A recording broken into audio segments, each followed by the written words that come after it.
Дистрикт, Цивил прес студио, интервју на Зоран Иванов со Никица Корубин.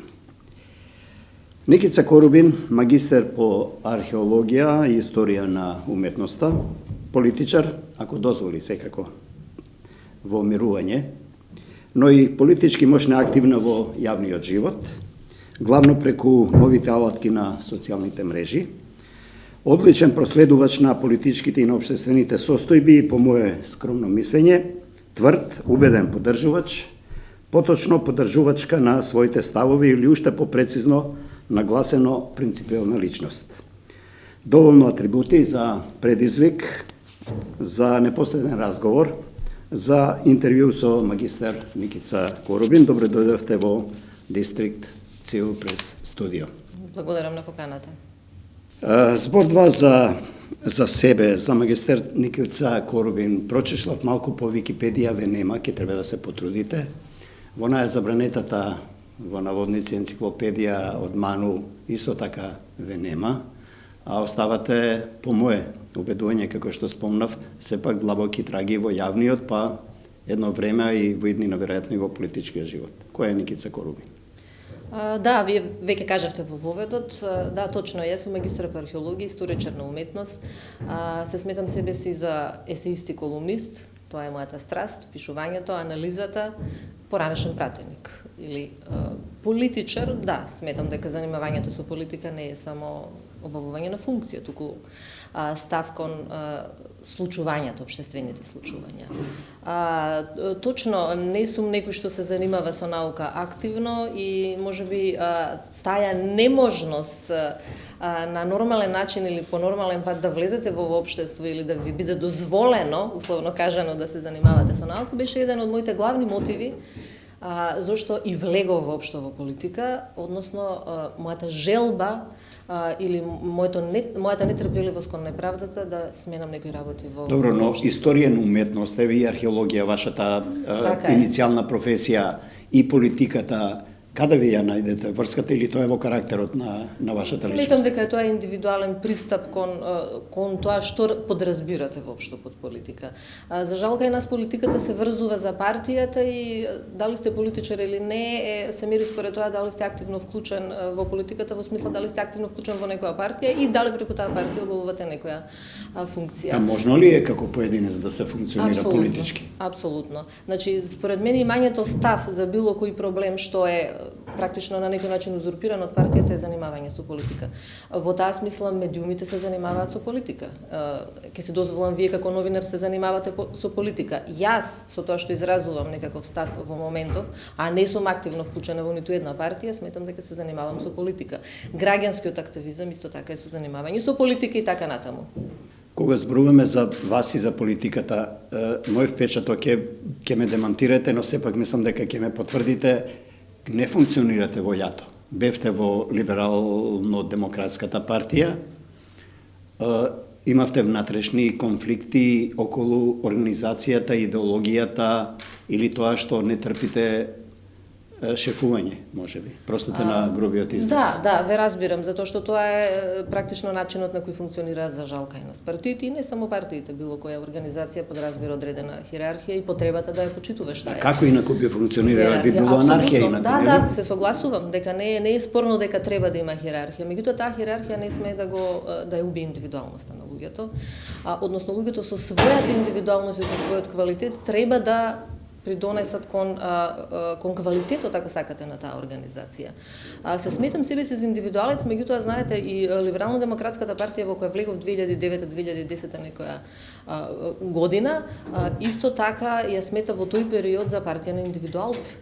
На силни индивидуалци, тоа може би беше мојот мотив покрај некакви си идеолошки определби слични со моите. Спомнавте силни индивидуалци, недостасуваат такви во партиите, но кога ги има такви, некоја друга партијска бирократска структура се плаши од такви луѓе, лесно се доаѓа до конфликт. Мислам дека нашето општество генерално се плаши од силни индивидуалци, особено партијата. Но тоа зависи од самите луѓе. Ја не велам дека и сега нема силни индивидуалци, ама тие решаваат, предпоставувам, во партиите генерално, иако не би сакала никогаш да генерализираме, меѓутоа ете да земеме генерално. Мислам дека и индивидуалецот често пати решава помеѓу некаква своја клиентелистичка, ако сакате, побуда или некаков интерес во моментот што го има и помеѓу ставот. И секогаш некако кај нас клиентелизмот превладува интересот или личниот интерес над борбата за ставот и за принципите. Забележувам малку доза на анархизам кај вас во вашето политичко битие или грешам? Мислам не. Се разбира, тоа е ваша перцепција, меѓутоа мислам не. Не сум јас против, значи индивидуализмот за мене не значи анархија или водење кон анархија. Туку напротив, јас и инсистирам на постоење на систем во партијата, во државата. Спомнавте за ЛДП. Причината зашто јас излегов за ЛДП, иако излегувањето беше резултат на неколку годишно несогласување внатре во партијата, кое никогаш не сакав да излезе надвор, особено во тој период, бидејќи 2016-2017 и тој период на решавање на големите спорови, секако не беше момент каде што ние треба некакви си внатрешни несогласувања да ги изнесеме надвор. Меѓутоа, отсуството на систем внатре во партијата беше една од причините, отсуството на принципи, на начин на како се управува таа партија, за кои вредности се бори, дали воопшто и останали некакви вредности, беше причината поради која јас решив да ја. Ке рискирам повторно да погрешам. Левица може би подобро би одговарала сега на карактерот политички или крајно грешам? Мислам дека не, затоа што јас не можам до крај да фатам идеолошката матрица на левица. Второ, левица оди апсолутно, според мене, на една антиестаблишмент реторика, значи по секоја цена да се биде против власта или против начинот на кој се владее. Тоа многу погодува на апатијата и на разочараноста генерално. Еден нагласен нихилизам во нивната политичка матрица. Да, апсолутно нагласен нихилизам. Меѓутоа, ја барем не гледам јасна стратегија што тие сакаат. Она што декларативно го кажуваат е апсолутно спротивно од она што се мои ставови. Но кога вулгаризирам преку вас сега, зборувам за индивидуалноста. Тие се декларираат дека секој си е посебен за себе и во таа посебност тие ја прават матрицата на својата политичка идеологија. Така е, меѓутоа исто како што не треба да се има апсолутна превласт или узурпација кој треба да се занимава со политика, исто така индивидуалноста не треба да се врзува за одредена идеолошка матрица во случајов на левица. Значи може да биде сосеме индивидуален и некој член на ВМРО ДПМН, на СДСМ, ДУИ. Добро, магистар Никица Коробин. Така имаме левица, не мислам на левица партијата, леви и десни партии во Македонија како и секаде генерално, значи Социјалдемократскиот сојуз и ВМРО ДПМН ги доживува јавноста без оглед на нивните идеолошки трансформации, па често изгубене корени од таа иницијални формирање на партиите и недолошката матрица за кои ние луѓето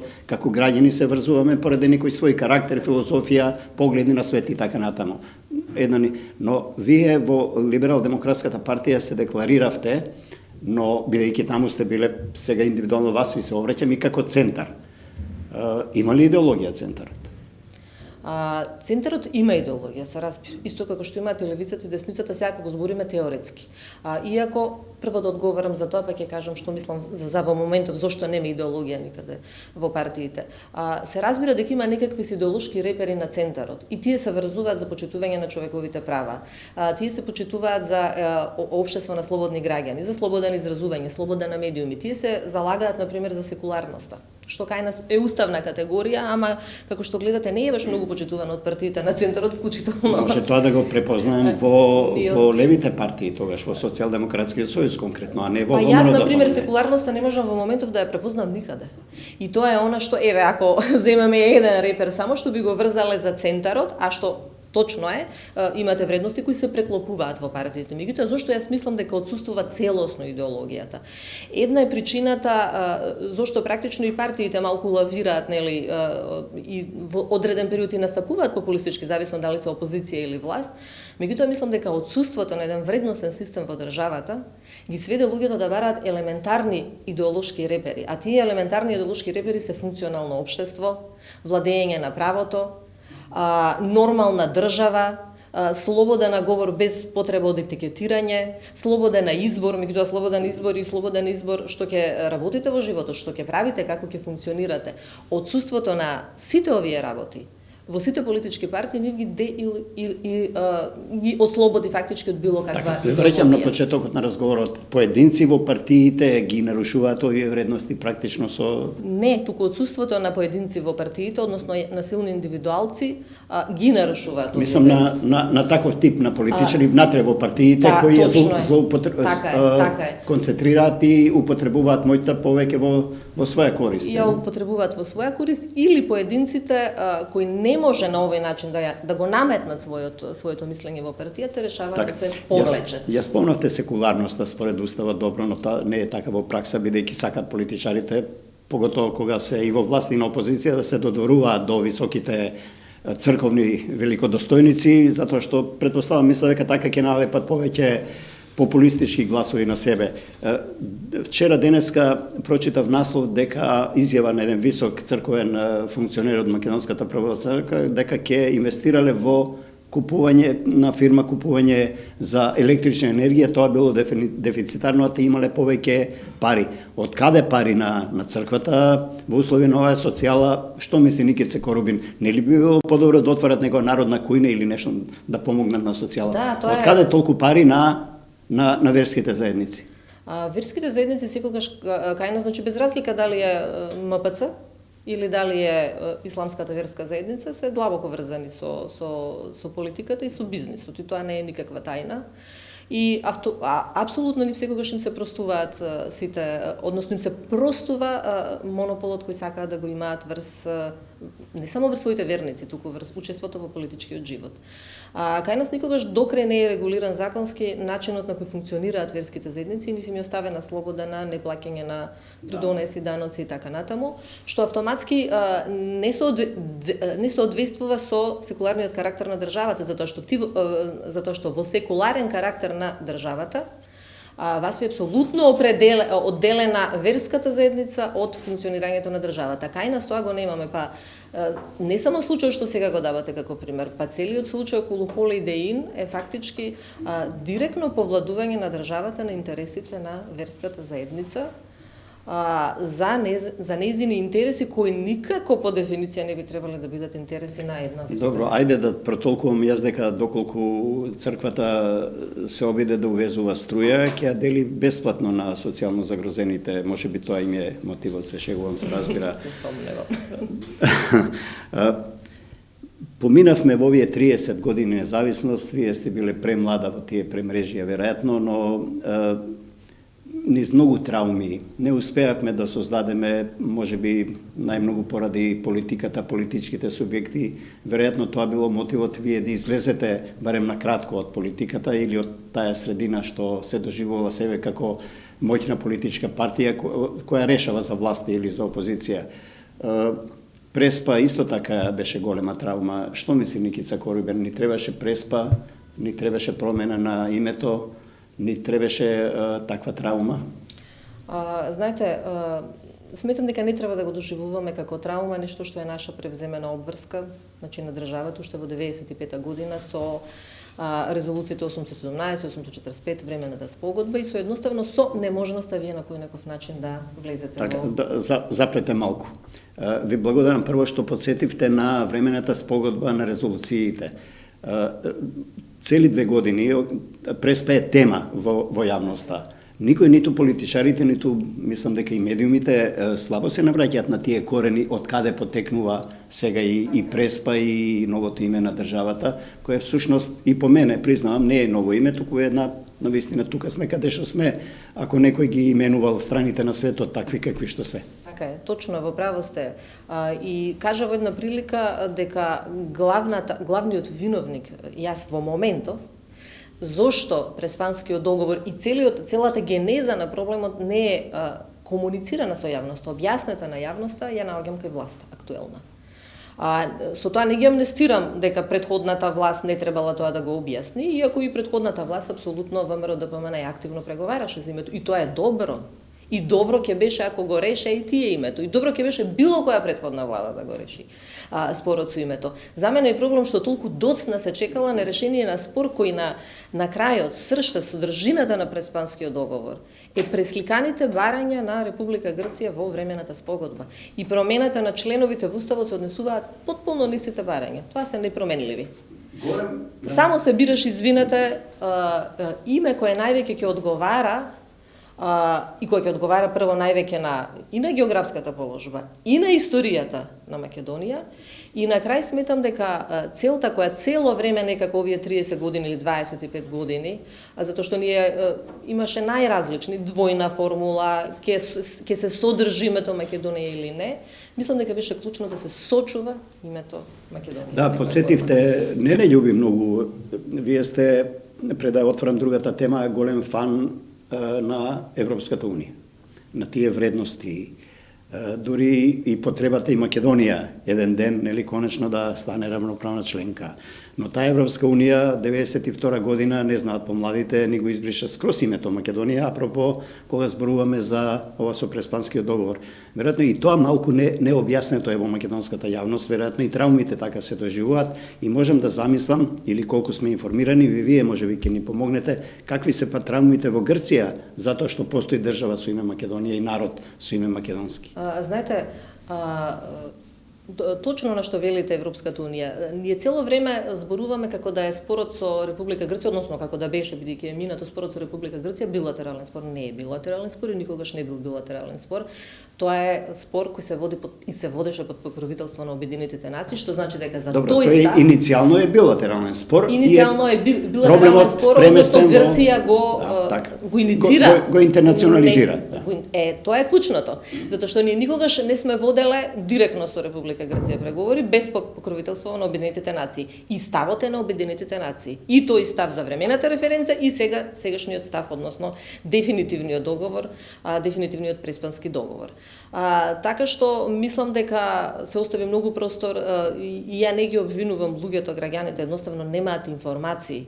И вие не може да очекувате од секој еден граѓанин да земе и да го исчитува целиот Преспански договор или да ги чита времените спогодби, тоа е сепак задача на... Или резолуциите две или на резолуциите, тоа сепак било првична задача на власт. Добро, еве тргнавме или патуваме веќе колку 25-6 години да речем интензивно од 2008 година на траката на Европската Унија, која излегува како да е фитнес трака бескрајна, нели, како да сме во затворена сала и само чекориме, а патот не го изодуваме. Докаде стасавме ли до некаде воопшто? Па мислам дека нашиот пат кон Европската Унија зависи од нашата свест колку ние треба да се реформираме. Се плашам дека ние мислевме дека со решавање на, односно се испостави дека е така, за жал, иако тука го имаме и објективниот проблем сега со Република Бугарија, са да не го ставаме, нели, да не си ја префрламе вината само на нас, меѓутоа да ја видиме нашата страна, нели, што сме направили и дали има причина. Ке зборувам и за тој проблем, со задоволство ве чекам на таа тема. Корубин. Така е. Меѓутоа се плашам дека ние мислевме дека со решавањето на овој клучен спор, дека ние сме дале жртва, дека таа жртва треба некој да ни ја врати. Мислам дека е погрешен, дека е тој погрешен пристап. Мислам дека тука греши владата на тој начин што ги поставува прашањата, бидејќи тој спор ние секако сме требале да го решиме. Сме требале да го решиме поради нас самите и поради постоењето наше. Зборуваме за спор со Грција? Да, спорот со Грција. Затоа што ние имам чувство како да очекуваме некаква награда за жртвата што сме ја дале. Добро, но сепак е непринципиелно. Апсолутно, не зборам за принципиелност или принципиелност, зборам за нашиот став. Воопшто не судам сега дали е принципиелен или непринципиелен ставот на Европската Унија, него зошто ние очекувањата ги ставаме на тој начин и ги поставуваме работите. Сметам дека ние како сериозна држава треба ние нашите превземени обврски да ги завршиме. И кога ќе ги завршиме нашите обврски, кога ќе нема аргументи, тогаш да судиме за другите. Сметам дека се доведуваме во ситуација повеќе да судиме за постапките на Европската Унија или на Бугарија, а помалку да зборуваме за нашите реални објективни проблеми. Тоа не значи дека ние не заслужуваме почеток за членство. Не мислев на Европската Унија, Никица Коробин, мислев на наметнатиот спор од страна на Грција, кога зборуваме за Грција. Значи, тоа е билатерално наметнат спор. Така е. Значи, наметнат не верувам спор, дека постои друга институција државна во светот која, нели, ќе ќе ни го наметне спорот, вие ќе имате спор со Грција за името. Да, Грција имала моќта да го наметне спорот. И ние во таа ситуација каде што таја има моќта да го наметне спорот, треба да го најдеме решението кое е најдобро за нас. Како да обстанеме во тој свет, како да обстанеме во тој свет како правна држава, како да обстанеме во тој свет, а да не го изгубиме што велика достоинството, само довербата. Тука е умешноста да се најде. Во јавноста и во полемиките слушам и полемизирам, многу мина оспоруваат легитимноста на референдумот. Јас се обидам да објаснам дека тоа сепак беше, дури и двајцата излезеа кога е консултативен, не може, но претседателот на Државната изборна комисија кој има единствено налог да го спроведе референдумот, а не да оценува дали е успешен или неуспешен кога е во фаза на консултативност, уште јавува сомнеш или само служи како меѓупартиска алатка за освојување гласови, едните се добри, другите се лоши, едните не продадоа, другите не. Токму тоа служи само како параван за да има добри и лоши во приказната, овие се добрите, овие се лошите и ја употребуваат и едната и другата. Што мислите за тезата? Ние ги исполнивме сите услови, но сега е на Европа потегот, а имаме проблем со Бугарија. Се враќаме на истиот почеток како со проблемот со Грција. Еве, ние го имавме ситуацијата каде што велевме ние сме во право, Грција греши, па ја оспорувавме блокадата во Букуреш за членство во НАТО и пак дојдовме до истата точка дека ние мора да го решиме спорот со Грција. Повторно ќе дојдеме на истата точка дека треба да го решиме спорот со Бугарија, затоа што во моментов повторно Европа формално зборам застана за својата членка. Тие не се согласуваат. Има земји што не се согласуваат дека Бугарија апсолутно не треба поради оваа причина или поради причини кои тие сметаат дека се релевантни. Да го блокира регионот практично. Ти нели сме во пакет со Албанија. Меѓутоа на нас е да седнеме и да се договориме со Бугарија. Добро, ајде вака сега околу Бугарија кратко, брзо и јасно, бидејќи немаме многу време. Ние седнуваме и се договараме и не можеме да се договориме. По моје некое скромно мислење, од една проста причина што соговорникот едноставно не те признава дека си ти тоа што си. Проблем е идентитетот, треба да се откажеме дека сме македонци или можеби не сме македонци, или за Никица Корубен од кога сме ние македонци, од 44-та или пред тоа? Пред да одговорам на тоа прашање, сакам да ги раздвојам политичкото и историското. Ние постојано го мешаме. Спорот со Бугарија е политички спор. И ние зборуваме во политички термини. Иако јас до ден денес не знам што се точно барањата на Бугарија, и мене тоа ме фрустрира и иритира. Формалните официјални барања на Бугарија што се. Не сите изјави што ги имаат нивни политичари, нивни медиуми, а тие барања јас очекувам да ги соопшти нашата влада. Тоа е оној момент што мене ме загрижува. Од моментот кога е ратификуван, јас бев дел од пратениците што го ратификува и поддржаа договорот со Бугарија. Во тој момент немаше никакви забелешки на договорот. Немаше ниту од опозицијата, на седницата не ни присуствуваше опозицијата за да ги даде своите забелешки. Немаше забелешки од бугарска страна. Немаше забелешки од бугарска страна. Што се случи таму сега со Бугарија? Тоа е прашањето. Што се случи? Тоа беше некаде 2019 година, некаде летото 2019 година. И до ден денес јас го немам одговорот што се случи. Затоа што ние ја имавме поддршката од Република Бугарија пред тоа. Апсолутно беше еден од најголемите поддржувачи заедно со Грција за нашиот. Добро, ќе се вратам на вербалното. Еве што бара Бугарија и според поранешниот нивни активен политичар Каракачанов и таа цела филозофија. Потпишете дека сте македонци од 44-та година, дека пред тоа сте биле бугари. Може ли тоа да го направи македонската држава и македонското општество воопшто? И што мисли Никица Корубин? Од кога сме ние македонци? Мислам дека тоа не е барањето. Не ми одговарате на прашањето. Од кога сме ние македонци? Да, ќе ви одговорам. Мислам дека тоа не е барањето, мислам дека барањето е повторно за политички категории, на ист начин како што во Обединетите нации имаме политички категории. Име на држава Северна Македонија, националност македонци, ама националност е политички термин, не е историски, не е идентитетски, не е етнички. Идентитетот ние не треба да го внесуваме во ова. Вие не може идентитетот да го дефинирате, односно не може ниту една меѓународна организација да ви го дефинира идентитетот, не може ниту држава. Но на тоа постојано гази историската бугарска наука и актуелната бугарска политика. Што е нашиот проблем? Доаѓаме до тоа. Мислам дека ние се однесуваме на овој начин и во оваа реторика што ја употребуваат и власти, и премиерот, и министри, и председателот по цена на идентитетот нема влегување во Европска унија. На тој начин ние си го проблематизираме сами сопствениот идентитет. Мислам дека имаме една голема недостаток на самодоверба за тоа што сме, кои сме ние самите. А тоа е така затоа што, внимавајте, секоја држава има право на своја национална историја. Секоја национална историја во основа е конструкт. Но тоа другата страна не сега да го слушне во конкретниот пример со Бугарија. Националната историја на една држава не одговара 100%, на ниту една држава во светот нивната национална историја не одговара 100% на историските факти. Историските факти се динамична работа. Вие може да откриете нешто што не сте го знаели или да толкувате на поинаков начин. Никица Коробин, зборуваме за нас премногу. Имате сознание и следите состојбите во соседна Бугарија. Како таму се движат работите? Што цените? Ви имали шанси конечно да го решиме проблемот и да ги почнеме преговорите, да кренат рампата? Ќе ми дозволите само да довршам со мислата во овој поглед, па ќе автоматски ќе отиде и на тоа. Имаме еден реален хендикеп. Националната историја се врзува за државата. Во период 18, 19, почеток на 20 век, кога сите наши соседи имале своји национални држави и го граделе својот национален идентитет, романтичарски, ваков, автентичен, ние тоа не сме го правеле. Нашата, затоа што сме немале држава, реално, објективно, тоа е нашиот хендикеп, во смисла на тоа хендикеп кој денеска ние го живееме. Тоа значи сме биле македонци и тогаш? Ама, апсолутно, тоа нема дилема дека ние сме македонци. Тоа не, ме разбирате, меѓутоа ние треба да се дефинираме што ние си подразбираме под македонци. Нашата национална историја се разбира дека пишувана во период кога оваа држава била дел од една поширока федерација. И таа национална историја одговарала на потребите на таа федерација. И тоа е апсолутно легитимно. За мене е спорно што 91 година па наваму ние не си ја преиспитуваме нашата национална историја.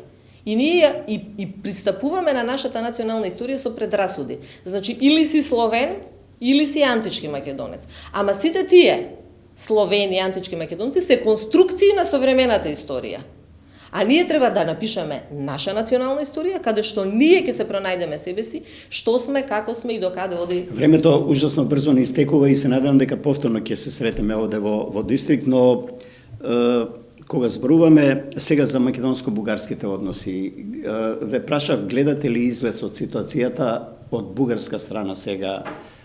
Тие имаат избори, имаат декларација донесена дека ние не признаеме дека сме нивни род, нивни корени и така натаму. Не зборувам за историјата.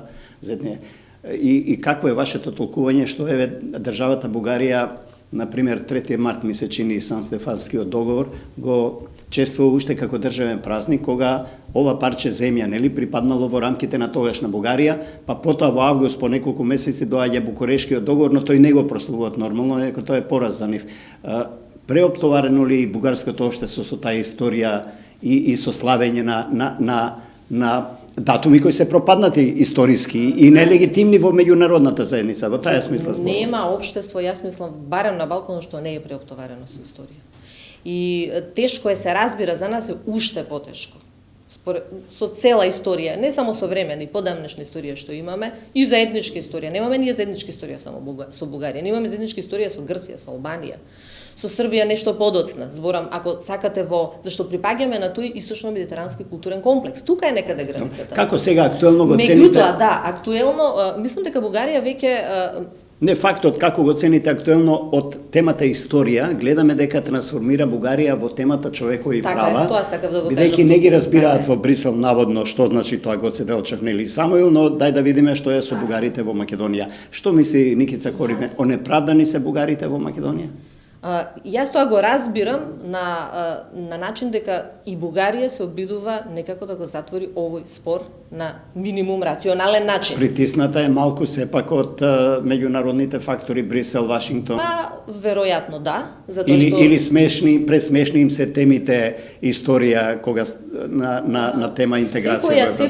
Секогаш кога историјата ќе ја ставите во некаква седневно политички популистички контекст, таа на крајот на криштата излегува смешна, затоа што е површна, затоа што не е таа некаква темелна анализа на што се тоа факти историски и слично. Меѓутоа мислам дека и целта на договорот никогаш не беше ние да дефинираме историјата со Бугарија, исто како што целта на договорот со Грција не беше.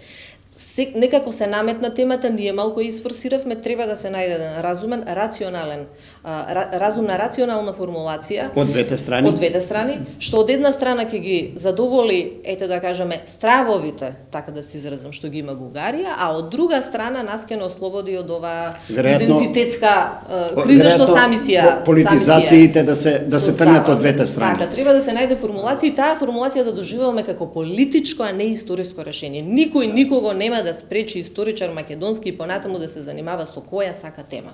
Двете прашања во 2-3 минути. Локални ве завршија, што се случи?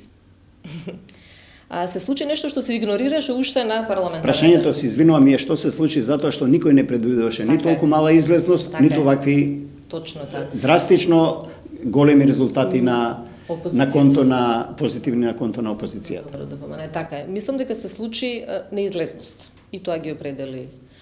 Тоа го определи и текот и резултатите на Зошто не излегоа луѓето? Неизлезноста беше голема и на парламентарните избори, меѓутоа беше апсолутно игнорирана. И мислам дека дојде на наплата игнорирањето на неизлезноста на предвремените парламентарни избори и мислам дека имаше намалена излезност и на претседателските избори. Значи тоа е еден процес што се случува најмалку 2 години во Македонија и тоа е она што ги определи изборите, неизлезноста просто. И ако некој сака што значи неизлезноста? Нема мотив кај луѓето? Не веруваат веќе во лаги, во кампањи, дека не знам може да изгледа. Тоа за мене значи многу пострашно нешто. Тоа значи дека луѓето не веруваат на никого веќе во оваа држава, на ниту една политичка партија. Дури ниту независните листи, што беа во неколку општини, малку, не ги мотивира драстично луѓето. Добро, нема можност можеби за многу кампањи. Нема можност секаде, така е. Еве и тоа ќе го земеме како леснителен фактор. Меѓутоа таја недоверба генерално и во политичките чинители и во системот нешто што треба многу сите да не загрижи и треба сериозно да се пристапи зошто имаме толку голема неизлезност, односно зошто имаме толку голема недоверба. Кој е вашиот став за промена на власта без избори парламентарни преку собраниски механизми? Па јас мислам дека што и да се случува, треба да се случува исклучиво преку собраниски механизми. Затоа што на тој начин ќе се даде практично во нашето уставно уредување таа поделба на властите, законодавната власт. Лошо го поставих прашањето. Промена на власта без парламентарни избори на ново парламентарно мнозинство. Исто така е легитимно како да се оди на избори? Нели е тоа малку лага и према гласачите? Ако вие сте излегли да гласате за некоја коалиција, дел од таа коалиција создава ново мнозинство. Да, ама вие предпоставувате дека се сменило после една година расположението на гласачите, дека сега има реално некое друго расположение за парламентарни избори. Ама тоа е теоријата дека локалните избори одредуваат кој ќе извршува централната власт. Ја не верувам во таква теорија, затоа што на тој начин ние ја суспендираме суштината на уставното уредување на постоење на 4 годишен мандат. Да поедноставам, и треба ли на Македонија нова влада сега, ново мнозинство или требат нови парламентарни избори? На Македонија треба стабилност. Некако до стабилност. И треба стабилност. И сметам за жал дека оваа моментална политичка нестабилност ја предизвика лично премиерот со неговата оставка. Апсолутно немаше потреба од ваков чин, затоа што ние овие 2 недели ги живееме последиците на оставката. Така, и која ќе биде казната по премиерот, а која ќе биде казната по државата, по партијата и по државата? Ама знаете, секогаш ние треба да гледаме прво државата, па потоа личната кариера, партиската и така натаму. Сметам дека апсолутно беше, го кажав и во една друга прилика, непотребна оставката, дека требаше да се остави простор, условно кажано ВМРО да помене, да си прослави за успехот на локалните избори, тоа е легитимно. И тие, ако ја има воопшто иницијативата, од нив да потекне иницијативата за евентуално... Добре, но веќе долго време од изборите наваму ние сме во некаква криза. Вие велите во парламентот треба да се решава, не се решава. Не функционира. 1000 имам 10.000, 5.000 имам лични карти, имиња, презимиња, не знам така натаму. Ништо не функционира, уцена до уцена. Не функционира. Нови избори се ли решение? За мене сега не се решение во овој момент. Мислам дека треба до крајот на годината никако, уствари не може ни до крајот на годината секако во никакви околности да има нови парламентарни избори. Мислам дека треба да се проба уште еднаш со Република Бугарија да се постигне договор, за тоа ни треба стабилна влада. За тоа ни треба луѓе кои точно знаат што сакаат, односно политичка партија или... Добро, или можеме ли во овој куст период до таков инструмент да дојдеме, до таков парламент и до таква влада? Тоа е до едно голема такво дилема, единство? дали може да дојдеме. Ајде да почекаме па да видиме се избори ќе дојдат кај да е поминаа локалните, ќе дојдат парламентарни и ние сме експерти за предвремени. И јас сепак покрај вашиот оптимизам што него делам околу тоа дека да, ве разбирам дека не треба избори, дека треба да се решават институционално работите, но ние сме веројатно избори ќе има. Ако е ваков распоред на силите, Никица Корубин ќе пука сама во политиката, ќе влегува во некоја политичка партија, опција, размислувате ли нешто да се активирате? Лесно е вака од страна преку колумни и ние новинарите, и вие интелектуалците, и преку јавни настапи, позади тарабите на политиката, но ќе влезете ли пак во тој? Да, јас сум била веќе во политика и сметам дека и како пратеници, како генерација на пратеници донесовме прилично тешки одлуки и тие некако остана апсолутно во сенка, така што ми се познати и двете страни. Позната ми и страната Стоите за сите одлуки за кои сте кренале рака? Да, затоа што ќе биде неодговорно да не стојам за одлуките, дали биле добри или лоши ќе судат другите, не сум јас таа што ќе судам, меѓутоа мислам дека треба да стоиме позади сопствените одлуки, треба да стоиме позади сопствените ставови и тоа е она што нас ќе не... Така, спомнав на почетокот, сега на крај ќе ве прашам последните 30 секунди, од каде е ова археологија, историја на уметност, тоа се наука на некои минати нешта. Што е тоа што вака внатрешно ве влечело кон во таа насока, нели наназад? Знаете, и сега и сегашноста покажува дека ние, ако не си ја познаваме нашата историја, не ја разбираме ни сегашноста. И тоа мислам дека е голем хендикеп, голема мана на целово општество, што не ја познава генерално историјата, а најмалку ја познава сопствената историја и затоа не изгледат сите овие чудни барања и на Бугарија и на Грција, едноставно живееме во таков регион. Мислам дека треба многу добро да ја познаваме својата историја, мислам дека и луѓе што се занимаваат со политика треба многу сериозно да ја познаваат историјата, не само сопствената национална историја, за да разберат што се случува и да ги влечат вистинските потоци. Ако добро ве разбрав, моментално не сте работно ангажирани никаде. Не сум работно ангажирана, меѓутоа сум активна и преку невладен сектор и преку колеги, иницијативи и во делот на археологијата, на историјата. Еве, јавен државен сектор, Никица Корубин е тука. Дистрикт, Цивил Прес студио, ви благодарам. Ви благодарам и вас на можност.